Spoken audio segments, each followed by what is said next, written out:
Hello, welcome back. Today I'm going to be showing you my process of how I make 3D printed polymer clay cutters.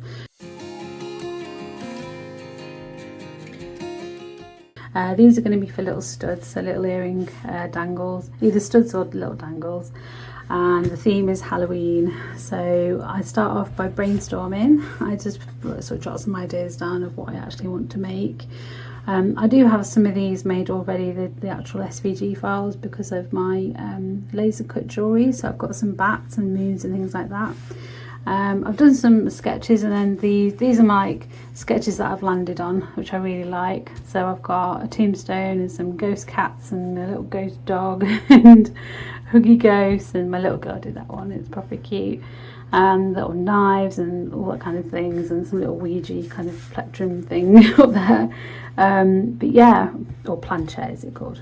I can't remember. So what I do is, these are just like little rough sketches that I've done, and I scan this into Illustrator.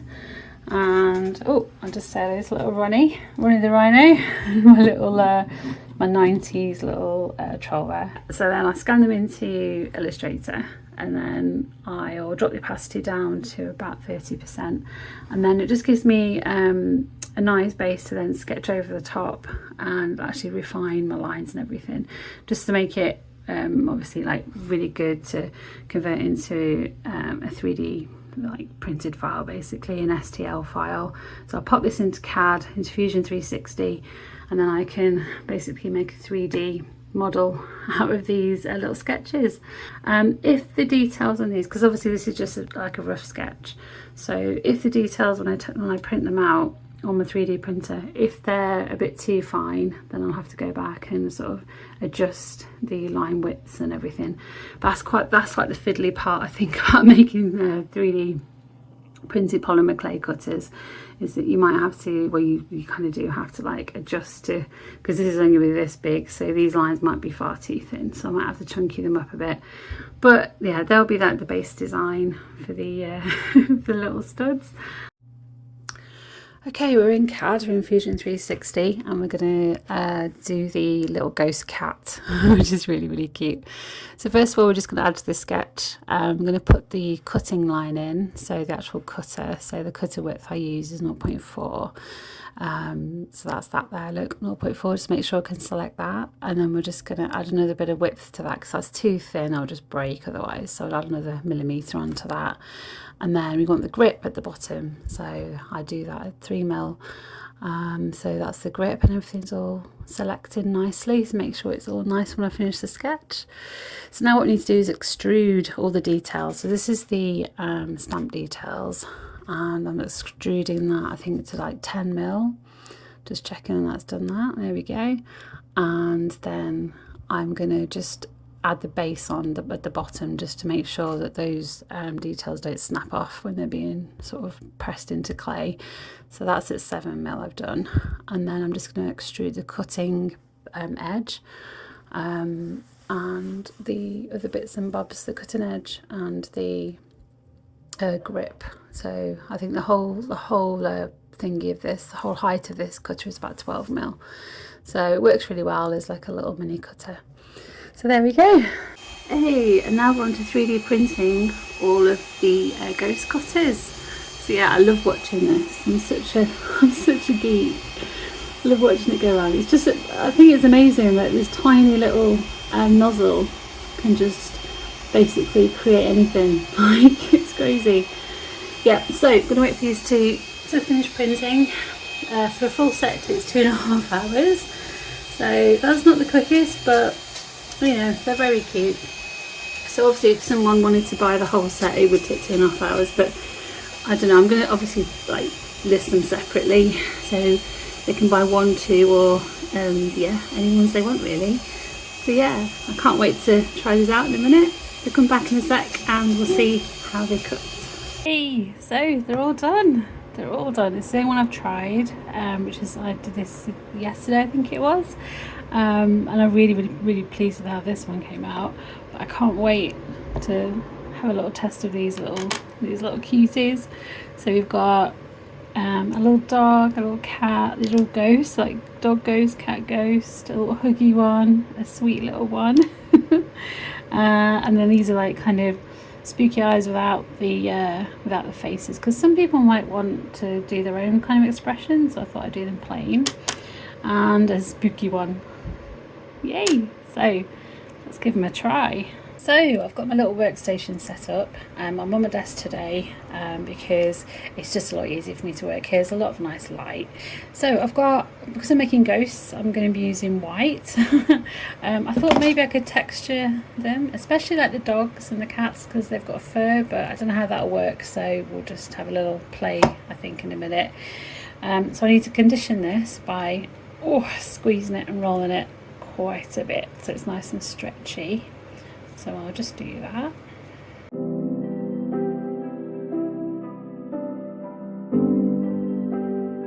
So there we go, all nice and squidgy and ready to cut with, which is really good. Ready to have some fun with. So I use these little guides that I 3D printed. They're just for me. I've not got them on my website. But I mean, if you think they'd be useful, I will pop them on. But they're just guides, they're thickness guides. This is a 2mm thickness guide, and this is a 3mm thickness guide. I find them really useful and really makes life a lot easier, especially when you're kind of trying to burnish this clay onto a surface. So I want to stick it to the surface. So then when I cut them out with my little like tiny cutters, I can just pop the cutter in, put the cutter in some corn flour, and then cut them out, and they stay kind of in the clay, and then I take the clay off, and then you can whiz them off with these little clay blade. So it just makes everything really quick and really easy. And it also means that things aren't getting distorted. So if you take the clay out, sometimes they might stick into the cutter, but if you take them out of the cutter, then it kind of, you pull it and then all the features will just distort. So it's really good to get it to stick to your surface. This is what I do. So first of all, I'll just measure out the thickness of my clay. And what I tend to do, because 3mm is actually quite thick. I mean, I used to make my acrylic earrings, they used to be 3mm, and they were quite chunky. So I think you can afford to go a little bit thinner, especially with these cutters, because they will cut, I think, down to 2mm, that is. So you'll still get an impression at 2mm. So I'll just squish it down a little bit more, just so I know that it's stuck to my desk really well. Right, what should we go for first? Shall we go for a little smiley ghost?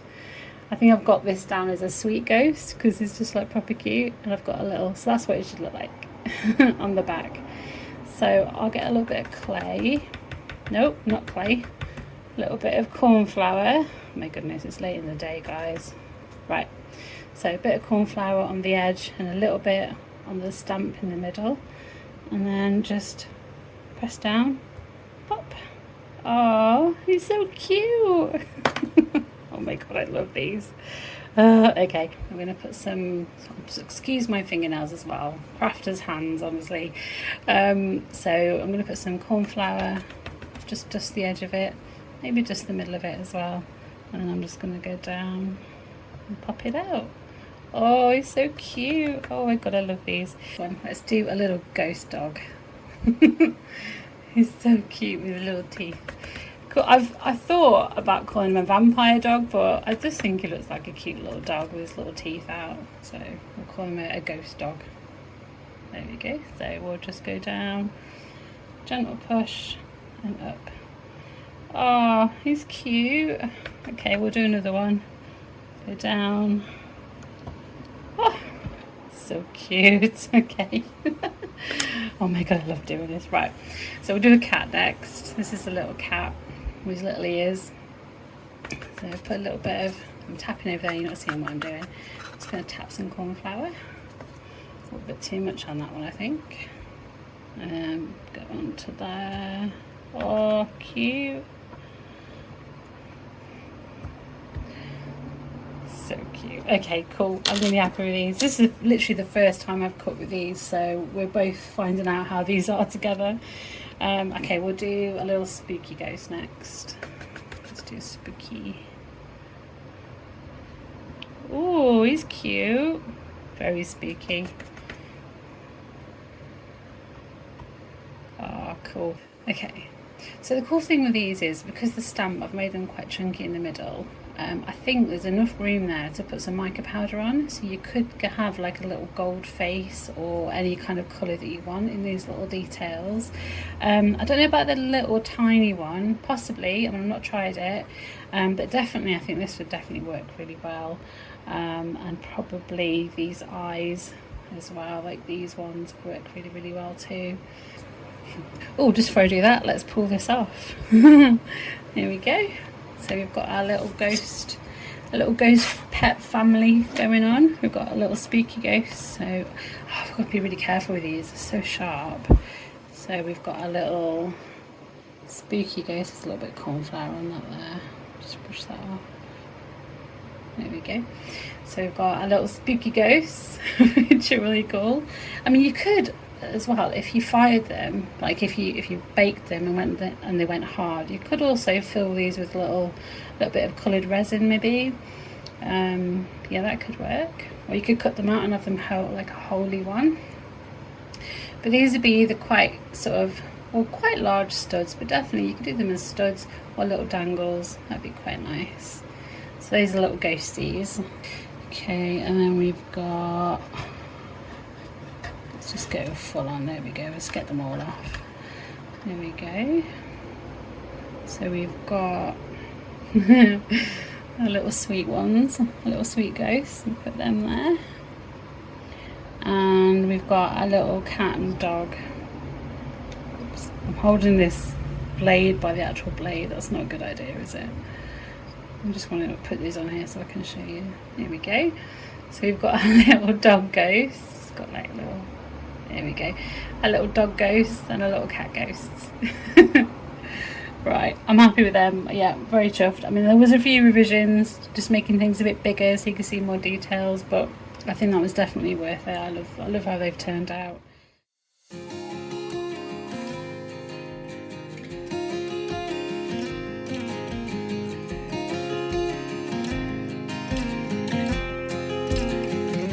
They're all done, they're all tested. I'm really chuffed with how they turned out. I love the detail in them. They're just so cute. They'd be great as little studs, or if you wanted to put some colour in there as well. But they are ghosts, so you know, you could keep them just white, which is cool. These are cool. I love this one. This is my little tombstone. Yeah, and then we've got little ghost, little cute. I think my favourite is this little huggy ghost down here. I think that's just the cutest little ghost ever. I love that one. That one, and I think the dog and the cat, I think they're my favourite. I think they're just super cute. So yeah, they turned out really well. I thought I'd just show you my process, because you know, there's a lot of work that goes into making these tiny little things, a lot of testing, but when it's all done, you've got some really cute little tools to use. So I love it. I love doing this. I love making jewellery. So yeah, hopefully I can continue to make more things and show you all about it, show you my design process, and yeah, just keep you updated on what I'm doing and what I'm making. So yeah, if you like that, if you want to see what I'm making and how I'm getting on, then subscribe and we'll test things out and have a play together. All right guys, thanks for watching. Bye.